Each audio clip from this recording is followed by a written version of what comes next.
This is Entre Ed Talk, the podcast for entrepreneurial educators by entrepreneurial educators. We are your hosts, Toi Hirschman and Amber Ravenscroft. This podcast is created by the National Consortium for Entrepreneurship Education, or EntreEd for short. All right, good morning. We are very excited this morning to have our very first podcast guest. This morning we have Dr. Gene Coulson. He is the Executive Director for EntreEd. He's the founder of America's Entrepreneurial Schools. He has over 40 years of experience in K through 12 entrepreneurship education. And most importantly, he is a wonderful guy and great friend. Welcome, Gene. Thank you. I'm excited to be on the podcast today. Yeah, we're excited to have you. Let's start this off and why don't you just tell us a little bit about yourself and about your background in education? Well, without going back too far in my lifetime, I had a brief career in the retail world. And after that, I decided to take my business degree and my retail experience to the high school classroom and began teaching what in those days was distributive education. Now it's marketing education. And that was the late 70s and early 80s, probably before Amber was born. In about 85, I joined the West Virginia Department of Education as a state coordinator for marketing education, cooperative education, and entrepreneurship education. And as I worked my way through the career ladder within the Department of Education, I always had entrepreneurship education as one of the many hats I was wearing. My final assignment there was Executive Director of Career and Technical Innovation, and I spent an even greater amount of time and effort on entrepreneurship. So when I retired from the Department of Education, I accepted the position of Executive Director for the Consortium for Entrepreneurship Education, which is too much of a mouthful. So we've recently rebranded ourselves as EntreEd. So that's how you'll hear me refer to the organization as we go forward today. So that kind of brings me from my background up till today. I have a quick question. I've actually never heard the story about your retail experience. What did you do in retail? Well, while I was in college, I actually started out in managing a ladies' wear shop and then a menswear shop. After college graduation, I became the youngest retail manager in a 24-store chain in the Tidewater, Virginia area. But that was kind of why I decided to switch, is that at a fairly young age, early 20s, I was already a store manager and in that organization, not going any further. So I said, what else can I do? And the interesting story, I think, is that I had a friend who taught distributive education and said, Gene, you have the background, come and talk to my students. And so I came over and we're supposed to spend 1 hour talking to his students, and I wound up spending the day and found out that I really enjoyed working with students. So I made a career switch. That's very cool. That's such an entrepreneurial thing to do in itself. So I think that our next question is actually a little bit more focused on EntreEd, so your other chapter of your life that you're in right now. So if you could tell us a little bit more about EntreEd and its mission and kind of where it's at currently, that would be great. Sure. Well, for over 30 years, EntreEd has been all about advocacy of entrepreneurship education and training at every level, from K-12 through higher ed to community-based organizations and incubators and accelerators. Anywhere entrepreneurship education was happening, we wanted to be there and be a part of it. But over those 30 years, many of those groups now have their own advocacy and support organization. For example, at the community college level, they have NACCE. 5 years ago, when I became the executive director, we kind of dedicated ourselves to entrepreneurship education, K-12, every student, every year. Not just in high school or career and technical education, but in every classroom from K to 12. And so now we partner with some of those other organizations, but we're really focused on entrepreneurship education in K-12. That leads me to a question that I know we talked about this on a previous podcast a little bit. When you ask somebody or when you talk to people about entrepreneurship education, generally the thought goes to business major, marketing major, things of that nature that are kind of like, college level stuff. And we know that the universities and community colleges alike right now are really pushing entrepreneurship education maybe more than they ever have before. So given that, in your opinion, why should we even care about K through 12 entrepreneurship education? I think there are at least three good answers to that question.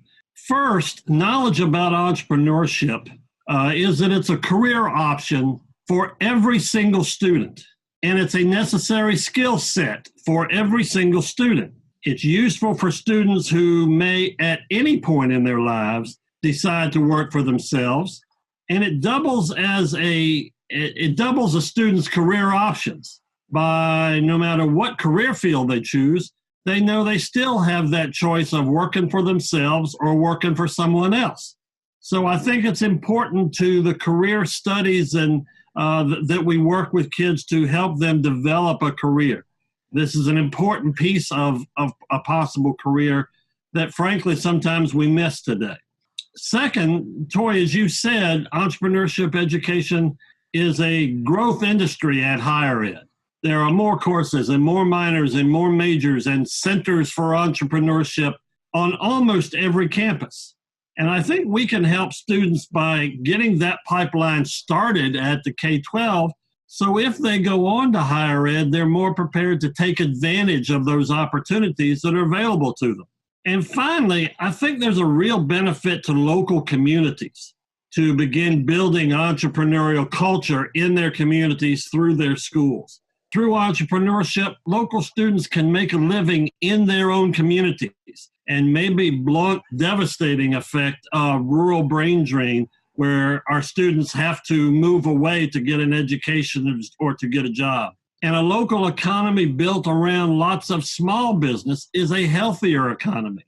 Many small local businesses are better for a community than one big plant or mine that could close and move at any time. Local entrepreneurship solves local problems. Local business owners tend to support community initiatives at a higher level. So working with the schools to help them develop a more entrepreneurial community, I think helps the local community and its economy, and it's also really great for kids. Perfect. I think that's actually a really good segue into our next kind of topic. But before we go to that, I do want to share kind of a personal story. So I grew up in Western Maryland. Toi grew up in New Jersey, but she now lives in Western Maryland. So it's actually a very rural area. Many people don't think of it because it says Maryland, but it's very similar to the culture of West Virginia. And I actually grew up with a father who was an entrepreneur. He was a carpenter. He owned his own carpentry business. But I did not realize that he was an entrepreneur until I hit college, because it had never been taught to me at any time in my K-12. And my father didn't consider himself an entrepreneur. He never, said that word. So I think it's just the relevancy of having that introduced in K-12. I would have been maybe like, oh, my dad is one, or my uncle, or everyone in that room in my classrooms had somebody that they knew that was an entrepreneur. They just didn't recognize it as entrepreneurship. So I think that that's just the awareness level that we're talking about at K-12 is necessary. So that's just a little tidbit I wanted to share when you talk about local communities and how it impacts pipelines, because I was living with one my entire life and didn't even realize that. So a couple of years ago, presentation to a Montessori middle school, and I was explaining to them what an entrepreneur was. And I could see this young woman all of a sudden just sit up straight in her chair. You could almost see the light bulb over her head come on. And she said, well, my father's a doctor. Is he an entrepreneur? And I said, well, does he own his own practice? And she said, yes, he does. And I said, well, then he is an entrepreneur, and you should go home and ask him about that. And we went right around the table, and one child's father was a stockbroker that owned his own brokerage firm. And they all had their own stories, as yours, Amber, that they were living with entrepreneurs, but their dads, in those cases, it was always their dads, never described themselves. They didn't self-identify as entrepreneurs. They were physicians or stockbrokers, but they were hip deep in the entrepreneurial venture. And kids didn't even know that. We all have that experience, at least the three of us, have that experience of not being exposed to entrepreneurship, even as an option growing up. And that, I think, just that in of itself, saying to, especially for children in rural areas and, children in places where there's not a lot of maybe hope in the community, it's an option, and it's an option that that kids should know about, that we're not presenting by and large. We definitely need to have more impact there. And don't you think teachers across the country, as they integrate entrepreneurship into whatever it is they teach, they will have that same sort of a moment in their schools where their own students all of a sudden realize that Aunt Jane is an entrepreneur, or the neighbor next door is an entrepreneur, and all of a sudden they find they have these models that they didn't realize they had. 100%. And I think actually the story about the little girl who realized that her dad, who was a doctor, is especially important, because oftentimes we push K-12 students towards STEM careers. And in some of those rural communities, you might need to have a STEM career that has an entrepreneurial component, because those businesses don't exist in your communities. So we're going to talk a little bit later, I'm sure, in episodes about that inherent connection between entrepreneurship and STEM. But you can't just be a doctor, especially in areas where they might not have a practice, without having entrepreneurial components. You can't just be an engineer without having entrepreneurial components in your mindset. So it's just an inherent connection. And I'm sorry I derailed us, but I think that's a really great conversation that we just had around how this is manifesting in classrooms across the US. So Jean, back to that idea of affecting communities. We work collaboratively on the America's Entrepreneurial Schools project, but maybe you could tell us a little bit more about how that got started, where it's at today, what that mission of that specific initiative is. Yeah, I think how America's Entrepreneurial Schools evolved is sort of an interesting angle. When the EntreEd board and I decided that we would really focus on the K-12 arena, there's still the question of how do you do that? And there's certainly the option of developing the next great curriculum or the next great pitch contest or business planning competition or something like that. And we know that those are available. There are lots of them out there, from whole curricula to courses to projects. There's all kinds of stuff out there. I mean, we even have some jump starter activities to help teachers with lessons. But what we discovered was, even with all of those projects out there, all those curriculum materials available, the one thing they had in common that wasn't working was they're all just for just the folks in Miss Johnson's class, or just that group of kids who does the pitch contest, or just this group or that group. In other words, all of them appeal to just a small slice of the student body at whatever school they're in. And what we wanted to make sure is that all students learned about entrepreneurship during their K-12. And what we were finding was it was still pretty likely that a student could start at K or pre-K and go all the way through graduate and still not learn anything about entrepreneurship education. Sure that every student learned about entrepreneurship. So we went in a little different direction. Instead of bringing the school some magic program or curriculum, we decided to offer a school designation. And that designation is America's Entrepreneurial Schools. Any school is eligible to be what we call an AES. And how you do that is pretty simple. You deliver entrepreneurship education to every student in the building during the school year. And how do you do that? Well, we're pretty tough about the every student piece, but we're very flexible, and we'll work with any school to help them find a way that fits sort of painlessly within their environment.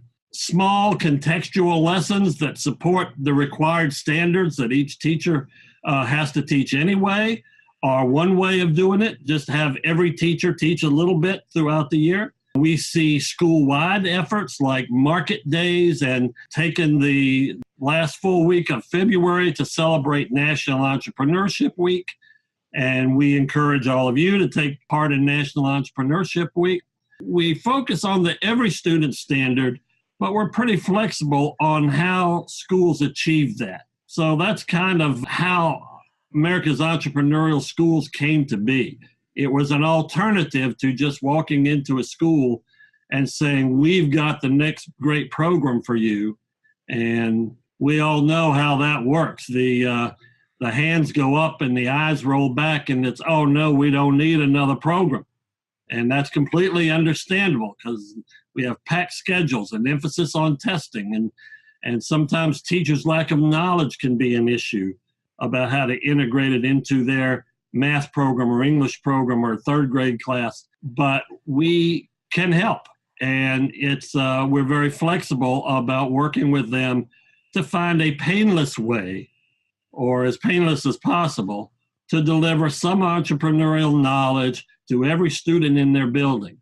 And what we hope is that incrementally, across classes, across years, they build up a pretty good knowledge about what entrepreneurship is about. And when they get to middle school and they're thinking about careers, entrepreneurship is part of that thought process. And when they get to high school and even to college, where there are more deep dive activities, where you might find a pitch contest or an entrepreneurship course, they've had time to digest entrepreneurship in their own way. So we think letting schools have the designation of America's entrepreneurial schools and being flexible about how they do that makes it a little easier for schools and teachers and principals and superintendents to say, yeah, we'll do that. And then it begins to benefit every student. And just think about how much entrepreneurship a student might learn if they get some really great projects in kindergarten, and then there's a little more in first and a little more in second. And by the time they get to where they're actually making a career decision, they've got a pretty good background there. So I think that's our plan. And that seems to be the way it's working in better than 50 schools that we're working with now. I think that speaks to the success of the initiative too, because if a school decides they want to be in America's entrepreneurial school, they're not signing principal is not signing his or her teachers up for some mandatory curriculum. And once teachers understand that, it's a really beautiful thing, because they're in control and they're empowered. The teachers are empowered to develop their plan, and then that empowers the students as well. So I think that's why the program's been so successful. One interesting aspect of that is that we do not require them to use any particular curriculum, and we don't supply them with a curriculum or a project. We have some lesson ideas that they are free to use, but we don't require any particular curriculum. That's part of the flexibility of them deciding how they want to become an America's Entrepreneurial School. So, Jean, I have a question for you. So thinking back over your amazing career, now that you have founded America's Entrepreneurial Schools and have some experience with that initiative, what advice might you give to your former self, to former Jean, maybe midway through your career, around the entrepreneurship education in the classroom? Man, that's a good question. What would I tell my younger self about entrepreneurship education? Well, when I was teaching entrepreneurship education, when I was teaching marketing education, entrepreneurship was part of that. It was part of my curriculum. It was a 4-year series of courses, and I had lots of time, and we talked about entrepreneurship. But one other thing I did during that same time period is I would leave and go over to the middle school and teach 1 period a day of career exploration. And young Jean never made that connection that I should take my instruction about entrepreneurship over to the middle school and integrate it into the career exploration piece. It just didn't occur to me. And today I'm saying, boy, were you stupid back in those days. And I never thought about how what I was teaching in entrepreneurship and marketing education, how could that be used by my neighbor in the next room that taught social studies, or the lady across the hall that taught the English class? How could they use it? That thought just never crossed my mind. And now we spend a lot of time addressing that very question. In those days, even the career exploration textbook didn't have entrepreneurship as an option. And I think it had about 10 or 12 different ways of looking at careers. None of them were about entrepreneurs. And I just used the textbook and went right through it. Now, part of that was because I was a first-year teacher. But the connection between that just didn't occur to me. And if I could go back, I'd say, open your eyes a little bit. look at how entrepreneurship can be delivered in a variety of subject areas and how it can support state standards in chemistry and math and all of the STEM programs. I would ask STEM teachers, are you talking about intellectual property to your STEM students about how to protect the great ideas that you hope they'll come up with? So I think that's what I would say to my former self, and it's what we say to teachers today, is you may not have thought that entrepreneurship fit with what you're teaching, but it really fits very well. And EntreEd can help you see how that happens and help you do it in your classroom, that it just fits everywhere and it's good for every single student. Perfect. Thank you. That's so inspiring. If I was a regular teacher, I'd want to talk to you when you were younger. So, well, I think that's all we have for today. And thanks for joining us. And thanks everyone who's listening for joining us for another episode of Entre Ed Talk.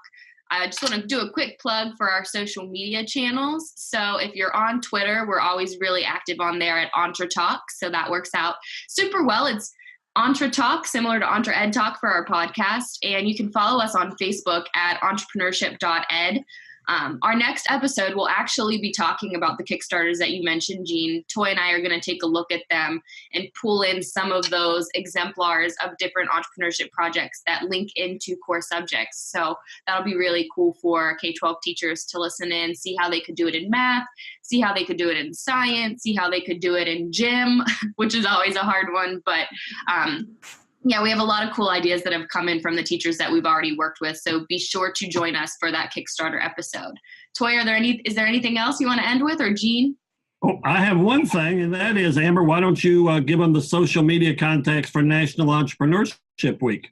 Oh, yeah. Okay. That's perfect, actually. Yeah. National Entrepreneurship Week happens February 16th through the 23rd. And I believe we're launching this during National Entrepreneurship Week, our podcast. So you can follow National Entrepreneurship Week at NATLEShip Week and use the hashtag as well. Same hashtag. So yeah, we'll send that out as well. It's the last full week of February every year. Yep. So if you miss it in 19, you can do it in 20. And 21 and 22 and 23. Exactly. Yeah. Well, thank you, Jean, for joining us. We really appreciate it. And I know our listeners appreciate it as well. And we will catch everybody on the next episode. Thank you, ladies.